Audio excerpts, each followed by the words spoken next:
the Surgeon General's warning on social media, and a case in point on privacy and personal responsibility.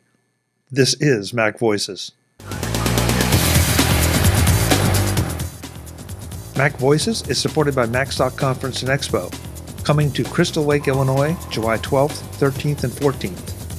Visit MacStockConferenceandExpo.com and use the discount code MacVoices to take $30 off your attendance.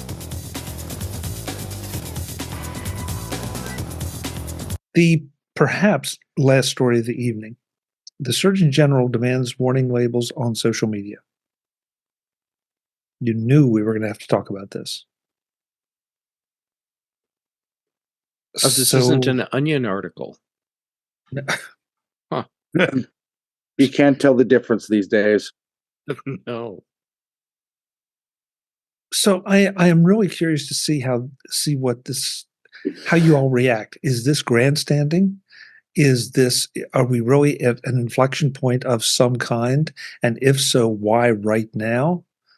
That the Surgeon General comes out. I mean, he's made a big thing out in the interviews I've seen today and the articles I've read that, when you hit a crisis point, you have to evaluate the information you have and then take action and then adjust later. But I can't figure out what has happened in the last week, 2 weeks, that might be an inflection point that would cause you to say, okay, it's time to, pull the fire alarm. Maybe it's just aggregate data, and there's enough information that it finally tipped the scales for them. Youth mental health has been a big issue, at least in my field. It's really rising to the surface, and professional counseling associations are starting to do and address that. And a lot of it comes back to cyberbullying. It comes back to body image issues that are going on. So I think, as Jeff had hinted, it's a collection of all these things coming together at this point. Frankly, I smoked for 30 years, so those warning labels did nothing for me on cigarette packs, but the article talks about it has some influence. So yeah. I mean, we now have an entire generation who was raised within social media. So we know what it can do to a child's psyche. Isn't that why we're all here? Yes. Yeah, this is addiction. Hi, my name is Jeff, and I use social media. I used to be a MySpace mover, and I gave it up for Facebook, and now that I've given that up, I'm doing TikTok and Reddit. And so you're a serial social media addict. Yeah, that's right. Yeah. I'm just waiting for the next big fix. Don't lie to us, Marty. You're still hanging out in the ruins of GeoCities. That's hardcore. Wear that as a badge of honor. Anyone still running a New World server somewhere? Yes. Yahoo tattoos. It all started with IRCs for me. I'll tell you that. CompuServe. That's from the past. CompuServe, the source. What was the third big one? Delphi? Delphi. Thank you. Yes. Consumer's Prodigy. Brian, you're another one that's in the education field, so you're seeing young people as well. Do you see them having issues with social media or being affected? And I'm not challenging Marty's comments because this does seem to be pretty well documented, but what's your experience? Yeah, similar to what Marty was mentioning. And there certainly is an addictive quality to it, in addition to, substances that people can be addicted to, just the aspects of social media, everything from the connectedness that can come about that might be filling some voids, just getting lost in the doom scrolling of continuing to get updates and finding out stuff, and and then the speed of that information, lightning speed of information that can be spread in positive and negative and neutral ways, so certainly. So this is unfair, but I feel like when I grew up, I heard the same thing. I've heard this, about comic books. I've heard this about television.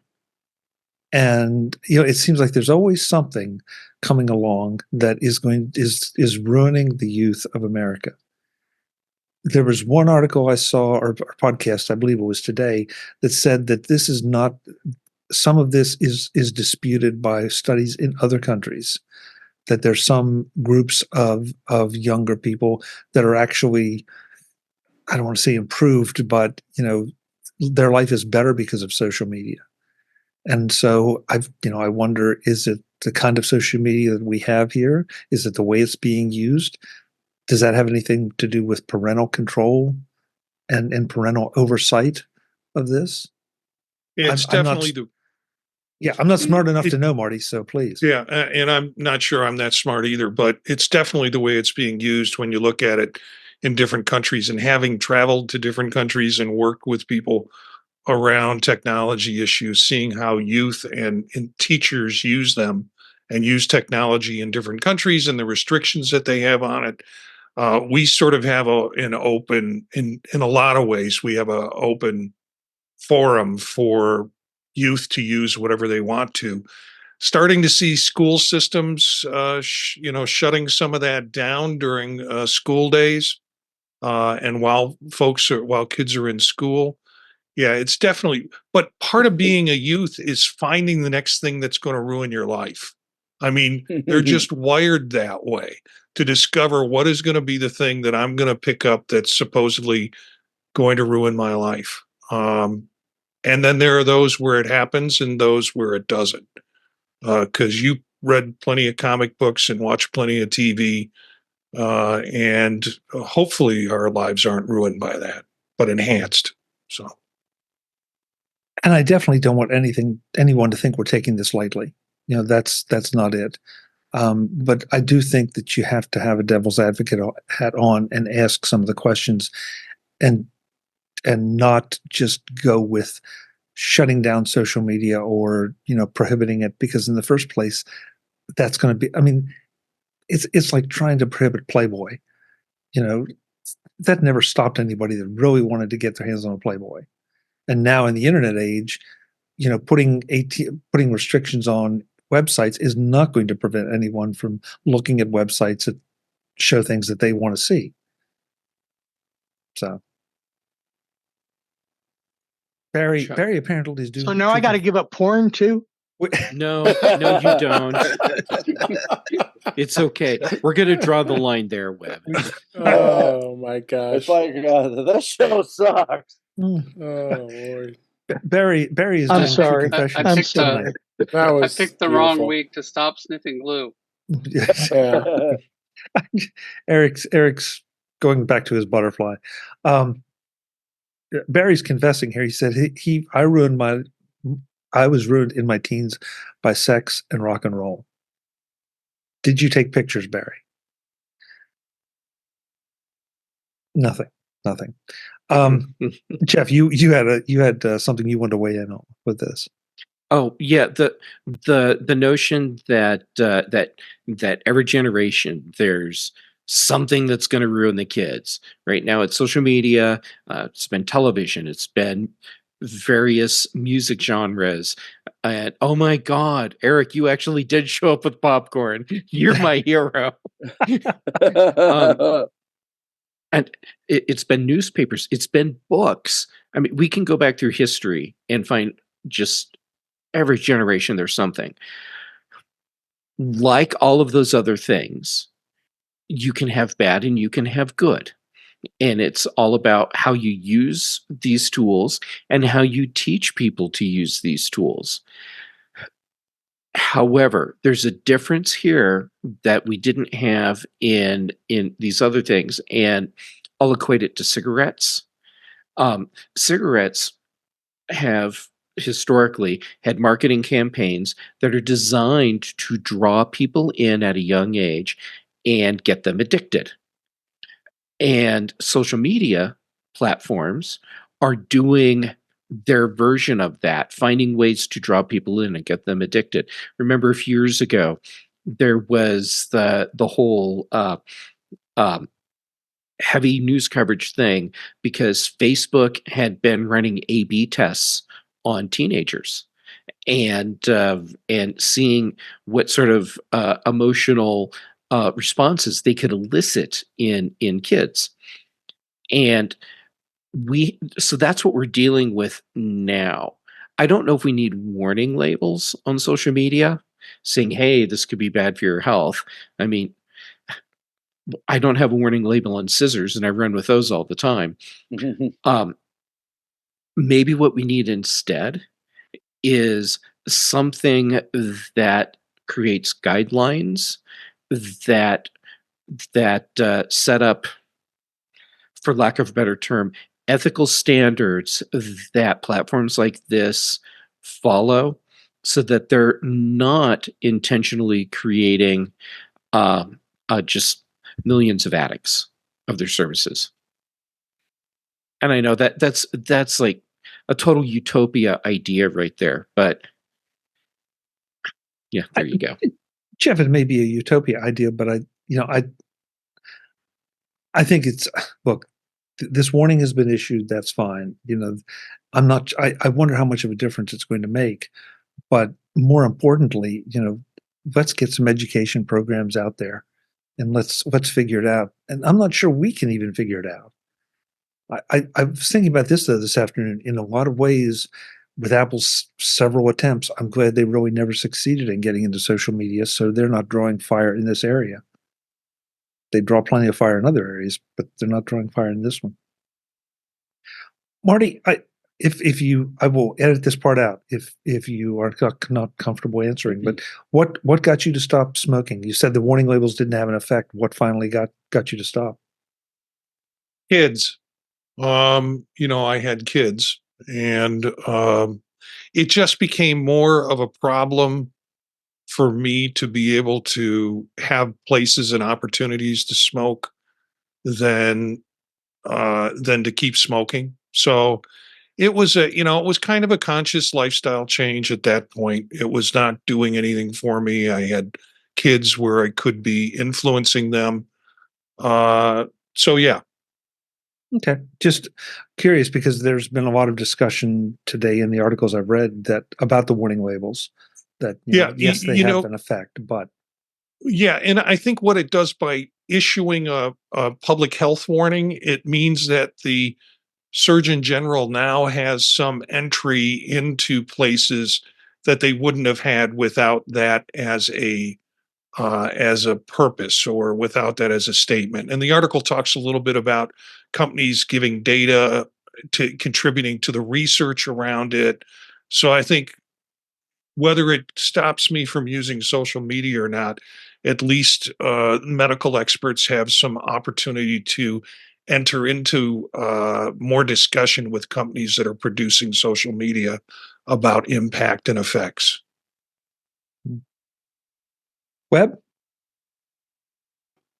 Like Marty, like you, former smoker. I quit smoking in '95. That was about the time that the nicotine patches came out, and that's what helped me quit. But the thing that got to me, I was at the Atlanta Hartsfield Airport, and they did not allow smoking in the terminal. They didn't have a smoking area. You had to go outside the security area, and I was like a rabid dog.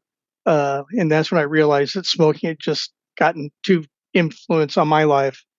So I went and talked to my physician, got the patches, and I realized that if you want to quit smoking, and I'll just say this and we'll drop it. You need something for the nicotine, and that's what the patches did. You need something to use your hands with. I had a little rubber ball that I kept in my pocket, and I played with that to keep my hands busy. And then, of course, gum, not nicotine gum. I just had gum, but I chewed gum like crazy just to keep my mouth going. So when I had those three things going, I ended up quitting. Now, I will tell you that you were supposed to take the patches off before you went to sleep, or else you had very vivid dreams, and that is very true. I had very vivid, colorful dreams, and this was before I had to give up everything like I did tonight. So anyway. Don't you remember there each terminal in Atlanta Hartsfield had a room that was just a smoker's room on it? They discontinued that. Oh, They okay. In discontinued 95. that in 95. Yeah. Yeah. So, but yeah, it was just best thing I ever did was quitting smoking too. So. Thank you for sharing that. I know those are personal stories, and I really appreciate the fact that you guys do, because there's still people out there that do it, that they want to quit. I've known a number of friends that have tried. I mean, it really is. It's like a dragon. They can't do it, and they want to. I mean, to be perfectly honest, I was always a casual drinking smoker, but I mean, now even 20 years later, I see one. I think about it. Switch to cigars, Ben. Oh, that's what I smoked. Mostly. Really? Yeah. The day that I quit, and I told you, got to the doctor. He gave me the prescription. The first thing I did when I decided to quit was I had to meet a guy, and we met in a bar. And I figured if I can go to a bar and not smoke, then I'm committed to it, at least for that 30 minutes. So anyway, enough smoking talk. So interesting. Okay, I wasn't going to do this, but since several of you expressed opinions about normal people maybe not being worried about security, this came up. This was a gentleman who thought he had deleted his messages off of his iPhone, and unfortunately they were synced over to his family's iMac, and now his wife is suing him for divorce because those messages were apparently communicating with prostitutes. Oh, ouch. So, so wow. Don't you know you buy a burner phone for prostitutes? I mean, it's right in the actually manual. Madison. And you get an Android, so you don't sync it to your iMac. So. Wait, we got a lot of expertise here, guys. Do I need to? Marty, is the question is that official further? MacVoices advice? Yeah. I mean, you can get a $25 Android phone at Best Buy. Allegedly. A burner phone at a Problem 7-Eleven. solved. I mean. Problem solved. So I'm just saying, if you think that you don't have privacy concerns, maybe want to rethink it a little bit. Oh, guys, this was a lot of fun. Suing Apple. Notice that Apple did not save him. Yeah. It's Apple's fault that he didn't. It's amazing. Wow. Amazing. Talk about trying to deflect blame for your own actions. Honey, it's not my fault. It's Apple's fault. Yeah, that Tim Cook guy. He made me do it. And unfortunately, there's far more people that now know about it all across the country because everyone read the article. All around the world. Yeah. One of the things I use iMazing 3 for is to back up and save my text messages. Is that okay? Is it okay that I use that for Yeah, you can keep using that for now, as long as you're still using the burner phone for the prostitutes. Yeah. Well, Brian, I cannot believe this is a story and it's not in the Onion. Yeah, he first tried to sue the prostitutes for damages, but that didn't work, so he went to Apple. Brian, the deep pockets. Yeah, Brian, your comment? Oh, I was just thinking maybe he has to use the iPhone because the prostitutes don't want to communicate with the person using an Android burner with their green bubbles.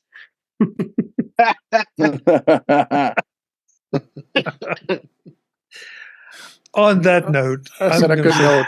Thank you, man. This was a fun evening. We covered a lot of ground. Yeah. I never dreamed we'd get through all of it. So I definitely want to thank the chat room too. They've been having their own conversations and chiming in with ours too. Thank you guys very much. I appreciate your confessions in there too. I'll be contacting you for extortion money later. Let's go around the room here, find out where folks can find all of you, and then we'll get out of here. David Ginsburg, thank you so much. What's the best way for folks to connect with you?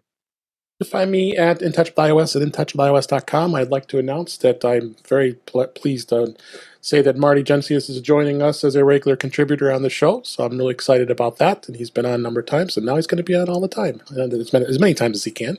But welcome. Appreciate it, Marty. YouTube channels, youtube.com/InTouchWithIOS. I'm on the Mac Show on Fridays on the British Tech Network, as well as I am on Mastodon at DaveG65 at Mastodon.cloud. Thank you. Thanks, David. Good to have you. Ben Rathig, the guy with the new website. Good to see you. Where can folks find you? What is that website where they can find you? Well, normally it's a little bit out of order, but for you, Chuck, you can find my writings at rathigtech.com or rathigtech.blog if you prefer. It redirects. You can find me on social media at Ben Rathig. On Thursdays, you can find me on The Big Show on the British Tech Network, as well as In Touch with iOS with Dave Ginsburg. On Fridays, you can find me on the Mac Show on the British Tech Network with some Jeff Gamet guy. Huh. And most Tuesdays, you can find me here on MacVoices Live with Chuck Joyner. Thank you, Ben. Good to have you. We missed you during storm season. I hope that's over for you now. So do I, because that sucked. Yeah. Now it's hot. Yeah, now we have a heat index of 89 degrees at almost 9 o'clock. Oof. Oof. Wow. Next up, the man who took his face out of his palm long enough to say goodnight. Eric Bolden, thank you so much for being here, you and your butterfly. Where can folks connect with you? Well, when I'm not dodging mosquitoes, because all of that water and heat, they're everywhere. The clouds. It's brutal out there. Here on Tuesdays and Monday nights, the Vision Profiles podcast with Marty. Otherwise, EA Bolden at techhub.social. Great. Thanks, Eric. Good to have you. Glad you're back from vacation. It's good to be back. Marty Gensius, thank you so much for everything. Where can folks best connect with you? At Gensius, Jencius at mastodon.social. Here on Tuesday nights, it's always a pleasure to be part of this. And now on In Touch with iOS on Thursdays. And I do a podcast called Circular Firing Squad, also one called The Tech Savvy Professor. And Eric and I are having a great time with the Vision Profiles podcast. We had a guest on last night who was kind of a hobbyist and kind of a developer, but it's nice to get the different perspectives of guests on. So Vision Profiles podcast is our recent addiction. Nice way to put it in there. That's good. Jeff Gamet, thank you for your insights all over the place on all these things. Where can folks find you? Chuck, first, I'm always surprised when you let me in for the panel, just every single week. One of these weeks, I'll show up and you won't let me in. I'll be like, okay, finally hit that line. But when I'm not trying to delete awkward messages off of my phone, you can find me on social media. Jay Gamet on the different platforms. I'm active on Mastodon and Instagram and Threads right now. Then for shows here with you on Tuesday evenings, MacVoices Live. And then Dave is much like you in that he's either incredibly patient or doing penance or a glutton for punishment because he lets me join in Touch with iOS on Thursdays. Then on the British Tech Network, the Big Show on Thursdays, the Mac Show on Fridays. Brian Chaffin and I do the Context Machine, and Patrice Brandamore and I have our new show, Retro Rewatch, where we talk about episodes of shows that I haven't seen that I should have, but she already has. Like all Stargate. Yeah, like Stargate. Yep. Thank you, Jeff. Thank you. Jim Ray, thank you very much for being here and holding up the representation for MacVoices at WWDC. Where can folks find you? Well, I'll give a different place this week because it's time for the SummerFest that some independent software companies do. So if you go to artisanalsoftwarefestival.com and look for Panorama, it's actually, for those of you watching live, it's not really started yet, although the page is there. But for people that are recorded, by the time this comes up, it'll be going. And then you can also find me on Mastodon at ProView Jim, PROVUE JIM at techhub.social. For some of you that are like saying, I'm active on multiple socials, how the heck do you do that? Because I have no life. I can't really keep up with even just Mastodon. Now, Jeff just confessed, and yeah, I sort of feel the same way, Jeff. Well, I have no life either, so there's got to be more to it than that. Well, then what's your excuse? I also look at RSS feeds. Yeah. Yeah, well, that'll do us. Yeah, see, Thanks I just so much, do it Jim.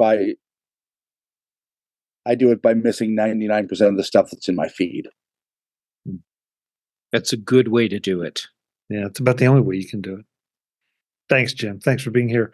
And I'm looking at artisanal software right now, and once again, I use a number of these. I either have or do. Some really great software deals here, so go check it out by all means. Webb Bixby, thank you so much for being here, and I'm sorry that we have now deprived you from many of the pleasures of your life, but so be it. Where can folks find you? But I quit smoking way before that happened, so there's something that I did give up. So, let's see, what do we like today? How about Mastodon? We'll do Mastodon. It's Webb Bixby at twit.social. Great. Thank you, Webb. By the way, good to see you. Webb, you can still use Panorama for now. That's still allowed for MacVoices. All the things we took away from him, he can still use Yeah. Panorama. Good to know. Good to know. I still need to talk to you about something on that. But haven't done that yet. So anytime, let me know. Tech support. Yeah. That'll be in MacVoices After Dark. You'll be able to hear what Jim really does with tech support. Brian Flanagan-Arthurs, thank you so much for being here. I know, is it fair? Can we tell people why you've been late the last few weeks? Oh, we'll keep that a mystery, I guess. Okay. All right. Yeah. Well, let's just put it this way. Brian was making an extra effort to get here, in time when he could to do the show. And I really, really appreciate it, because it would have been real easy for him to just blow it off and say, hey, I'm going to be gone for a few weeks. So, Brian, thank you very much. Oh, sure. Where can folks connect with you? Yeah, definitely. The best place to reach me is Mastodon, Brian8944 at mastodon.cloud. Terrific. Thanks so much. Thank you. Folks, I want to say a special thanks again to the chat room for all their contributions tonight. I also want to remind you about MacStock Conference and Expo coming up in July in Crystal Lake, Illinois. I think pretty much everybody is going to be here. Is there anybody that's not going to be there? Me. You, Jim. Okay, Jim won't be there. Jim's Everybody not going? else. Well, then I'm out. I'm not going to go. Oh, and Ben? Smart. Ben, I thought Ben, are you coming? Yeah, you're going to take Jeff Gammon away from me? That I was going to say, yeah, that was my plan prior to yesterday. Okay. So Ben may not be there, but the rest of us will be. A lot of us are presenting. So please, MacStockConferenceandExpo.com. Go and sign up. If you use the code MacVoices, you can get $30 off of your attendance fee for either the 2-day conference or 3 days. That includes Friday's workshops. Come, please, and if you know us, come up and say hello. If you don't know us, come up and say hello. Because what you all forget so much of the time is we see each other and we see your names go by, but your icons are like that small, so we really don't know exactly what you look like. So come up and identify yourself as somebody who spends their Tuesday nights with us, because we'd love to see you in person. Until next time, I'm Chuck Joyner. Thanks for watching. Visit MacVoices.com for show notes and to connect with Chuck on social media. Get involved in our Facebook group or like our Facebook page, and get more out of your Apple tech with MacVoices Magazine, free on Flipboard and on the web. And if you find value in it all, consider supporting us through either our Patreon campaign at patreon.com/MacVoices, or by making a one-time donation via the PayPal link on our front page and in the show notes of each episode. You will join these fine people who help bring you Mac Voices.